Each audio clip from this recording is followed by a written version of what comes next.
నమస్తే, welcome to public court news.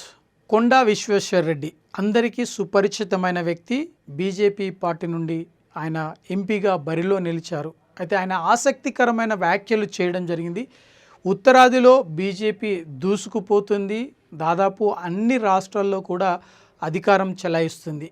మరొక వైపు దేశంలో ప్రధానమంత్రిగా నరేంద్ర మోడీ బాధ్యతలు చేపట్టిన తర్వాత దేశవ్యాప్తంగా కూడా అన్ని రాష్ట్రాల్లో బీజేపీని అధికారంలోకి తీసుకొచ్చేందుకు కేంద్రము ఇటు కేంద్ర బీజేపీ కూడా ప్రయత్నాలు చేస్తుందని అందరికీ అర్థమైంది. తాజాగా దక్షిణాదిలో బీజేపీ తన కన్ను వేసింది. మరొక వైపు పార్టీని బలోపేతం చేసేందుకు శతవిధాలుగా ప్రయత్నం చేసింది.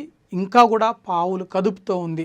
అయితే ఆయన చేసిన ఆసక్తికరమైన వ్యాఖ్యలు ఏంటంటే, దక్షిణాదిలో బీజేపీ పార్టీకి ప్రజల అభిమానం పెరిగింది, అండదండలు పెరిగాయి, ఓటు బ్యాంక్ కూడా పెరగనుంది. ఇప్పటికే తమిళనాడులో కావచ్చు, లేదంటే మిగతా కర్ణాటకలో కావచ్చు, ఖచ్చితంగా బీజేపీని ప్రజలు ఆదరించారు. ఒకవైపు అధికారంలోకి రాకపోయినా బీజేపీ పార్టీ తన బలాన్ని మాత్రం పెంచుకుంది, ఇంకా పుంజుకుంటుంది అని చెప్పి ఆయన వివరించడం జరిగింది.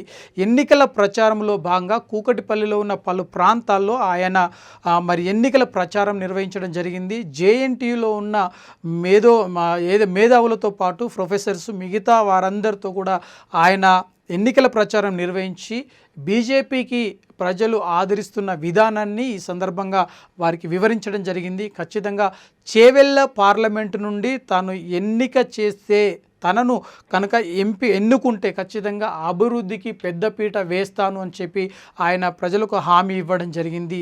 రాబోయే రోజులు అంటే వచ్చే ఎన్నికలు, ఈ ఎంపీ ఎన్నికల తర్వాత ఖచ్చితంగా బీజేపీ అత్యధిక స్థానాలను గెలుచుకుంటుంది, కేంద్రంలో అధికారంలోకి వస్తుందని ఆయన జోస్యం చెప్పారు.